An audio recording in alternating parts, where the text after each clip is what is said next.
Who doesn't love a bit of nice ice cold AC? Wasn't always like this though, so let's go back to how I sorted this and got it all working again. So another job I've been meaning to tackle on this van is the aircon.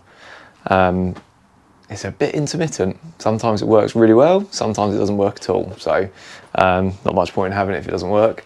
So yeah, going to get it jacked up now and have a look at the AC pump. I've already had it regassed to make sure that's good. I've sort of been chasing this problem for a while because it's a bit intermittent. But yeah, it's got fresh gas in it. I'm thinking there's something maybe wrong with the compressor, maybe to do with the drive system. On these, they don't run a fan belt. Everything runs off the timing gears, and the compressor runs off the back of the power steering pump with a little rubber coupling. So we're going to check that, check the one-way clutch, probably check the feeds down to the solenoid in the compressor. So yeah, let's crack on. And it's getting dark early, not enjoying that. We're already getting towards the end of summer, running out of time in the evenings to do stuff. So let's get cracking. So hopefully you can see this. We've got the compressor here, which runs off the power steering pump there. We've got a one-way clutch, and there's a little rubber coupling just in there. That seems to, the one-way clutch seems to be working, so I can turn it that way, not turn it that way. And there, you know, there's a little bit of slack in that rubber coupling, but not loads. I might still pull it off and have a look at it because it's only 3 bolts.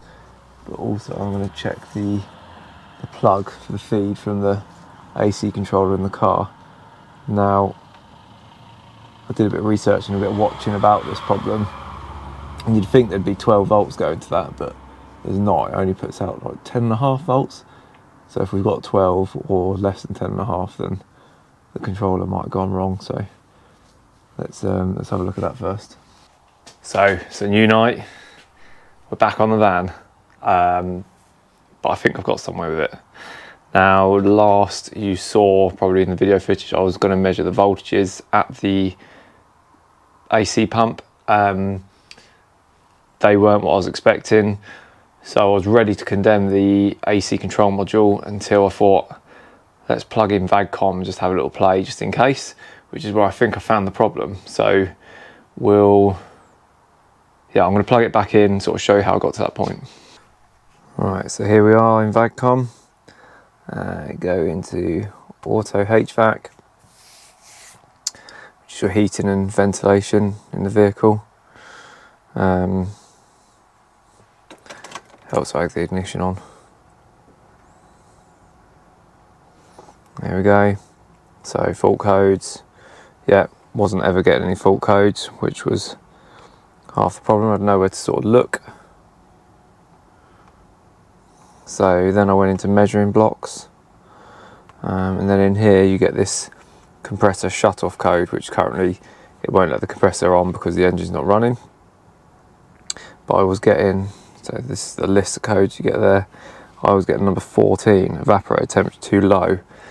Now I didn't know it, but there's a little temperature sensor in your heater box right next to the evaporator, which is essentially like your heater matrix but for your AC.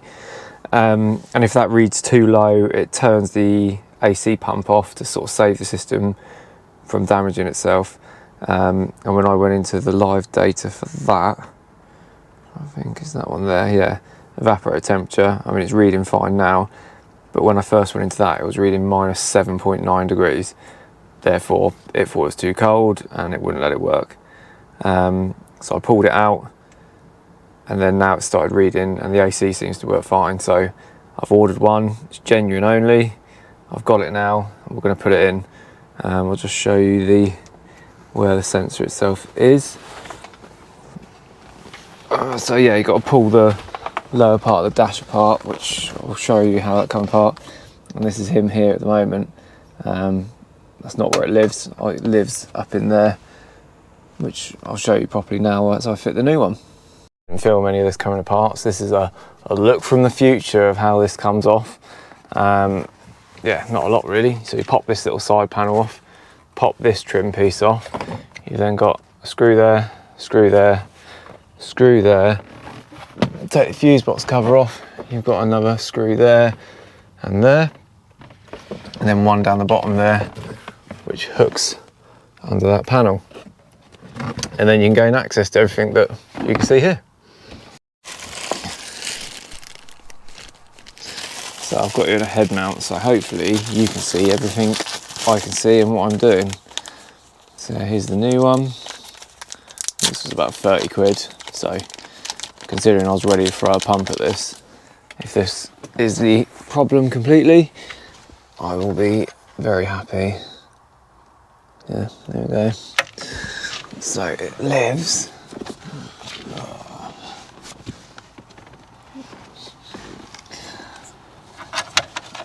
Up behind this wiring,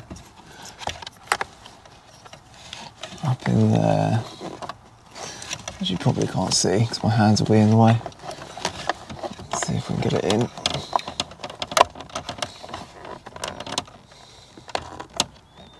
Oh, straight away.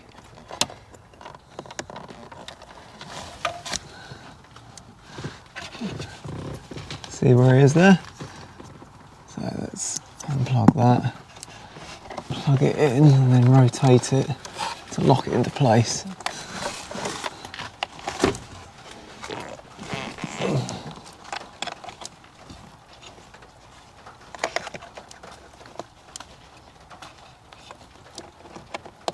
Alright, it's a bit of a fiddle, but she's in.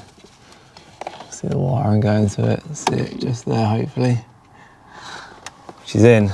Now I think I'm going to give her a test before I put this back together, because then the other thing I want to do while I've got this apart is drop the motor down, because on speed 1 she's a bit of a squeak, so I'm going to pop it down, take it apart and give it some lube, put it back in rather than buying a new one.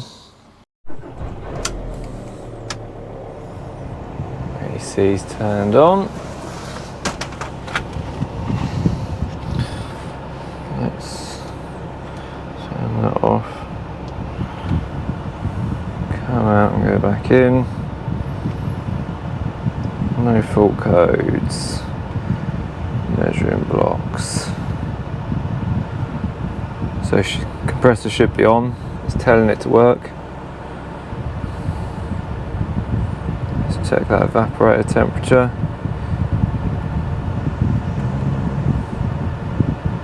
Alright. 26.5.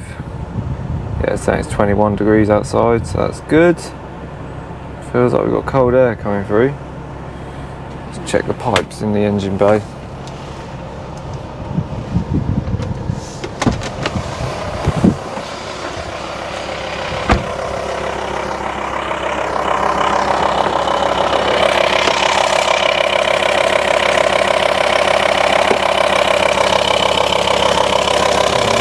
Fans running. Oh, cold.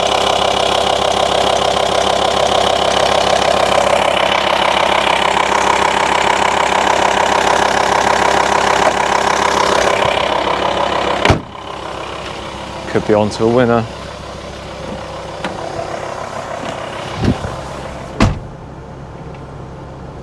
That is some cold air. Woohoo! She's finally fixed.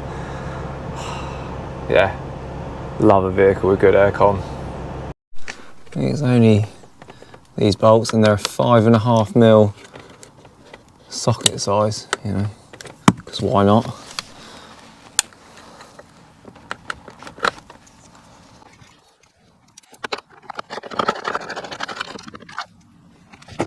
Okay, yep.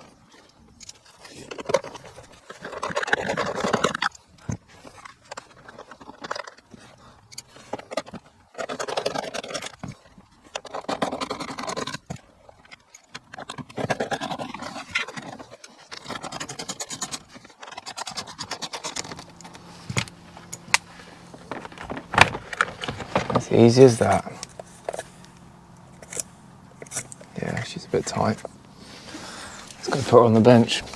I don't really want to replace this yet because it works perfectly fine. She's just a bit squeaky, which I'm hoping we can lubricate. So all that holds it in is these 4 rubber tangs. So hopefully we can pop them out.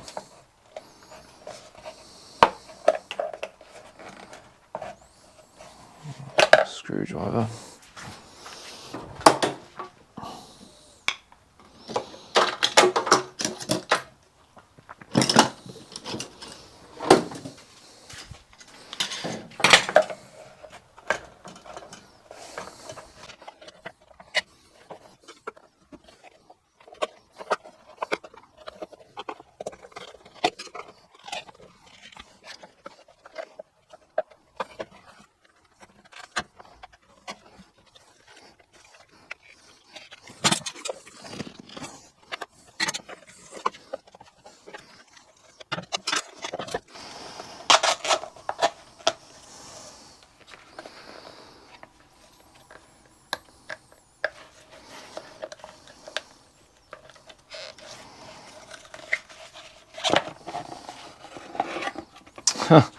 That would be why. Look at all that crud. Let's give that a clean off.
The old oil can out.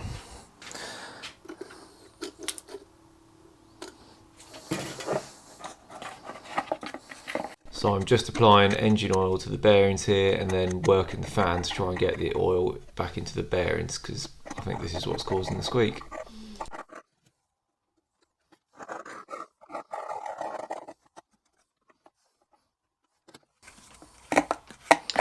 Well, hopefully that keeps it quiet.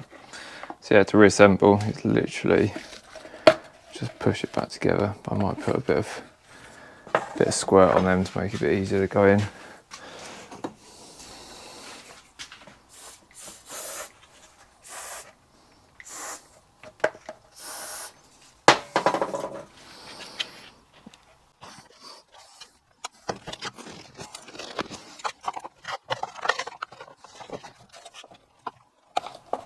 There we go, that's the trick. Push them down from the top.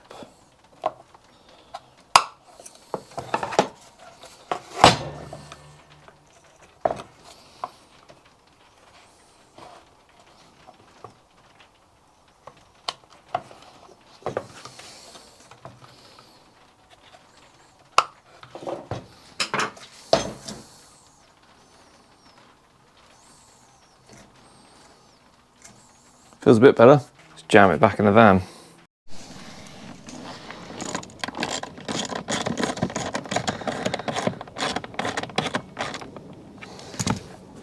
Alright, that's it, all back in.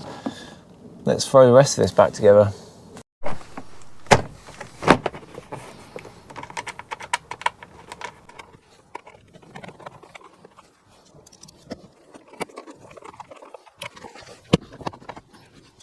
Oh, I was wrong, there's two in there.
And then of course, I forgot to mention that panel, if your van's got it anyway. Yeah. That goes up there, and then 3 screws. Fuse box cover on, done. She's fixed, woo! All down to this little £30 plastic sensor. Yeah, so, you know, simple things, but this was shutting down my AC, making it intermittent, because it was working, sometimes was working, wasn't working, all because it thought it was getting too cold. It then turned it off. She's now good as gold now, so I'm gonna enjoy driving around, AC full blast, stiff nipples, the works, loving life. Yeah, for me it's a must, AC in a car.